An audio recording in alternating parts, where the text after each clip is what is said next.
Berarti bayarnya mek, iya berarti bayarnya mek piro? 20.000. Satu kali. Iya, kamu nariknya 150. Pak, jadi Siap. polsek. Siap. Ini temuan loh Pak. Siap. Bisa diproses Pak. Siap. Nanti disetor ke siapa uangnya ini? Ke gerakan. Ngomong sing bener nang aku. Ya beda. Ngomong sing bener, kalau yang ngono. Kalau wedi ngomong sing bener nang aku. Ya, ngomong nang aku ya. Nimbang. Ditimbang apa ndak? Biasa saya nimbang, ya maju, sana atret. Sampean iki mulai ngomongnya gak bener sampean. Mudun sampean. Nang kene apa nang kene? Kalau nimbang ya di sini. Kalau enggak, Tadi nang kono. Sering nang kono apa sering nang kene? seringan ya. Sering di sini berarti ya. Nah, oke. Nang kene gak ditimbang. Enggak. Dikai duit piro? Sampean dikai duit piro nang kene? 30.000. 30.000 tulisannya pirang tonase? 6 tonase.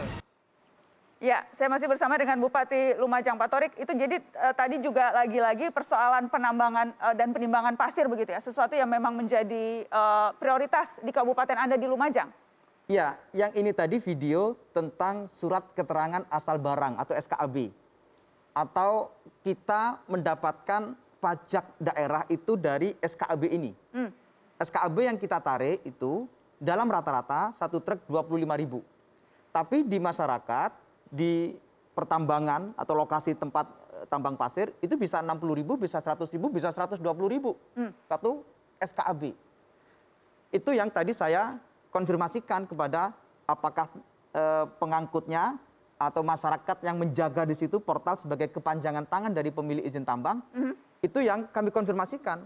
Nah, ternyata betul, faktanya ada terjadi. Dan berarti potensi kerugian negara dalam hari ini Pemkab itu sangat besar ya. Kalau tadi saja misalnya yang sebelum video sebelumnya itu ada disparitas pungutan pajak yang besar, kemudian juga ini itu yang menyebabkan Anda menggebu-gebu begitu? Ya, Mbak Nana, Lumajang ini punya potensi pertambangan pasir yang luar biasa.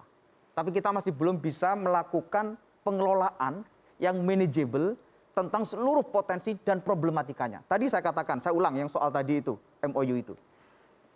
Kenapa saya marah-marah dengan kasus tanda terima yang dipalsukan tadi itu? Karena pihak swasta ini itu bisa mendapatkan 3 miliar sebulan. Sementara Pemkab? Sementara Pemkab setahun hanya dapat 1,5. 1,5 miliar setahun. Sementara yang swastanya 3 miliar. 3 miliar itu satu bulan, Pak. Saya hitung asumsinya misalnya begini, 150.000 setiap truk. Kalau setiap hari truknya itu 700 kali 30, ya sudah. Rata-rata 3 miliar. Jadi memang jelas ada pihak-pihak yang selama ini mengambil untung dari pola-pola yang ada. Nah, saya ingin tahu ada serangan balik tidak dari mereka-mereka yang selama ini diuntungkan dan kemudian sekarang berusaha Anda ubah begitu ya dengan berbagai sidak yang Anda lakukan? Apa? Serangan baliknya itu apa kira-kira? Saya bertanya Pak, ada serangan balik, ada ancaman, ada apa namanya upaya-upaya untuk membuat Anda tidak lagi melakukan hal-hal yang selama ini Anda lakukan? Ancaman pasti ada. Dan saya merasakan bahwa ini tantangan saya untuk menyelesaikan seluruh persoalan yang memang harus benar dilakukan oleh siapapun. Saya merasakan awal-awal begitu tantangannya berat, ancamannya juga. Ancamannya dalam bentuk apa Pak Bupati? Diancam saya dibunuh. Diancam dibunuh? Ya. Langsung verbal di ancaman itu muncul atau lewat? Melalui WA, WhatsApp yang pasti dengan nomor yang tidak bisa kita identifikasi. Tidak hanya itu, saya yang agak punya pikiran kekhawatiran mengancam keluarga anak-anak. Anak-anak diancam? Ya, mereka sampai menfoto sekolahnya anak saya. Dan saya punya anak pertama yang sekolahnya di Surabaya, sementara saya di Lumajang. Itu yang waktu itu saya agak ada rasa antara satu sisi saya harus terus melakukan langkah penguatan terhadap pelayanan yang baik yang harus saya lakukan, tapi di sisi yang lain tantangannya juga. Dan kerap kali sidak-sidak yang Anda lakukan itu ada juga upaya perlawanan dalam tanda kutip yang dilakukan. Seperti ini misalnya, kita sudah mengumpulkan ada video di mana sidaknya justru lebih galak yang disidak daripada yang nyidak. Padahal Bupati Lumajang sudah sangat galak tadi kalau kita lihat video-video sidaknya. Kita lihat yang ini. Milikannya, tanah ini milik Musalim Kancil ada enggak? Enggak ada enggak? Jangan di-stop saya bicara. Saya pengawas dari sini. Pak Bupati jangan stop kayak gitulah.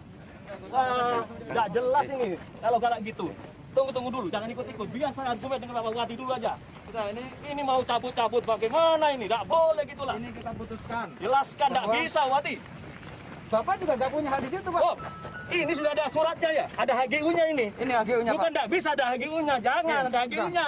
Gini, Ada sendiri HGU-nya. Ini HGU, ini. Wah, Oke, kita ya masa tunjukkan. saya bawa ke sini? Ada apa? Cara menyelesaikan permasalahan ini, ya. Cara menyelesaikan permasalahan ini bukan di sini, bukan di lapangan. Bukan mau cari panggung, cari pencitraan ya. Oke, saya. Cara menyelesaikan di sini di Sudah. desa, di pemerintah daerah atau di kecamatan. Untung masyarakat ono sing dandani salah situ. Loh, sampean dandani iki. Lah dandani kono ya apa Sing sampean? bijaksana tadi wong Lah ayo bijaksana ngobrol saiki. Lah sampean logikane gak nyambung, Wah, ya. kapan ndak nyambung sampean pinter dhewe kalau dadi bupati sampean. Loh, iya. Oh, ya ajal jadi dadi bupati sampean. Oh, karepe dhewe. Iya, bongkar aja. Bongkar. Pak Bupati, seberapa efektif jadi metode sidak yang Anda lakukan begitu? Kalau tadi ada perlawanan-perlawanan yang kita lihat, ada satu tadi tudingan, wah mau pencitraan begitu. Apakah memang ada, bagaimana menanggapi kemudian tudingan-tudingan itu? Oh ini motivasinya berbeda nih. Saya punya prinsip yang saya lakukan adalah untuk menata seluruh mekanisme yang benar. Itu pertama.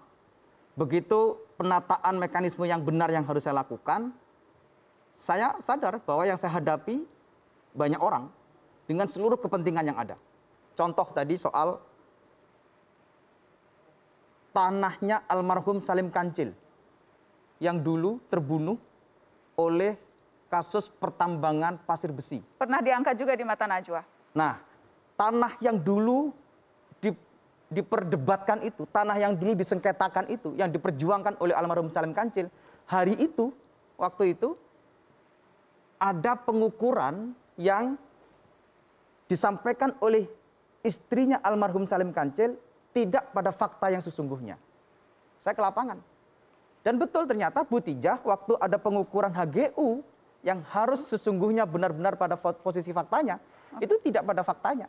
Dan tanah sawahnya almarhum Salim Kancil masuk dalam HGU yang Bu Tijah almarhum Salim Kancil itu, istrinya itu, tidak mendapatkan hak ganti uang. Oke. Atau hak ganti lahan yang dikelola oleh almarhum Bu Tijah. Itu atau yang salah almarhum satu Salim contoh, Kancil istrinya tadi itu salah satu contoh kasus yang Anda hadapi yang membuat Anda merasa harus turun langsung ke lapangan. Iya, saya harus menyampaikan bahwa yang benar ini loh. Jangan pada main-main yang sekiranya waktu itu saya yakin dengan tidak dilibatkannya Bu Tijah almarhum Salim Kancil, pasti ada mekanisme yang salah sejak awal. Oke. Dan saya lakukan di lapangan dan saya pastikan bahwa waktu itu ya harus dilakukan pembenaran terhadap masalah-masalahnya begini-begini ini. Baik, saya ingin ke Kurnia, ICW. Bagaimana Anda dan teman-teman ICW melihat berbagai metode, contohlah sidak begitu, yang dilakukan kepala daerah langsung di lapangan. Apakah ini efektif, minimal efek kejut gitu ya, tetapi dalam jangka panjang ini akan berdampak atau tidak? Ya, ada beberapa hal ya Mbak Nana. Yang pertama, bagaimana kepala daerah punya inisiatif untuk memudahkan publik melaporkan sebuah kejadian atau pungli yang sedang kita bincangkan hari ini. Itu yang pertama. Lalu yang kedua terkait dengan sidak, publikasi ke media sosial itu menjadi sesuatu yang penting karena memberikan sinyal kepada orang-orang di sekitar situ bahwa kalau Anda melakukan praktik pungli, maka akan ada penindakan. Tapi itu tidak cukup Mbak Nana, tentu harus ada supervisi terhadap apa yang disidak saat itu. Kalau misalnya ada oknum pemerintahan yang bermain, apa penindakannya? Apakah ranah administrasi? Terkadang ranah administrasi ini misalnya Mbak Nana, ada kepala dinas di kota A yang bermain di sidak, hanya dipindahkan dengan posisi yang sama, dinasnya saja yang berbeda. Harusnya kan ada dinonjobkan dan lain sebagainya. Kalau ada penindakan hukum, harus ditelusuri lagi, apakah hanya dia saja yang bermain, atau hanya berhenti, dia hanya bermain sendiri, atau ada pihak lain juga yang lebih besar yang belum diungkap. Selain dari itu Mbak Nana, terakhir, membangun sistem. Kalau satu tempat berulang kali dilakukan sidak, berarti gagal pembangunan sistem untuk memitigasi misalnya cara-cara agar tidak ada pelayanan publik yang tatap muka. Itu kan salah satu inisiatif untuk mencegah praktik pungli. Saya rasa itu, Mbak Nana. Bagaimana Pak Naji? Iya, saya kira kita menghargai setiap usaha yang dilakukan oleh pemerintah daerah atau pimpinan tertinggi ya, yang kita melihat misalnya itu hanya ada reaksi sesaat. Contohnya kasus presiden yang dilakukan di Tanjung Priok, kemudian apa yang dilakukan oleh Pak Bupati di Lumajang, di Kediri. Saya kira saya setuju dengan Pak Kurnia tadi bahwa supervisi itu sangat penting untuk apa? Untuk memantau sejauh apa proses yang sudah kita lakukan. Ketika ada tindakan korektif yang dilakukan oleh pimpinan daerah atau presiden, itu kemudian ditindaklanjuti dengan langkah-langkah yang konkret. Baik itu contoh, apa tindakan konkret yang dilakukan oleh presiden, oleh Kapolri ketika ditelepon oleh seorang presiden kasus pungli di Tanjung Priok misalnya. Itu tidak transparan ya, pihak Kapolri melakukan apa. Mestinya kalau presiden sudah transparan, maka seharusnya aparat yang ada di bawahnya juga melakukan tindakan yang transparan. Oke. Nah ini yang kita tidak temukan gitu. Jadi mestinya langkah-langkah yang sudah Jadi tindak lanjut setelah sidak betul, itu yang akan iya, membuat ini membawa dampak jangka betul, panjang. Walaupun contoh sebagai yang efek dilakukan oleh Ombudsman tahun 2018 melakukan sidak di penjara Sukamiskin. Tahun 19 kita sidak lagi, kondisinya masih sama. Berarti apa?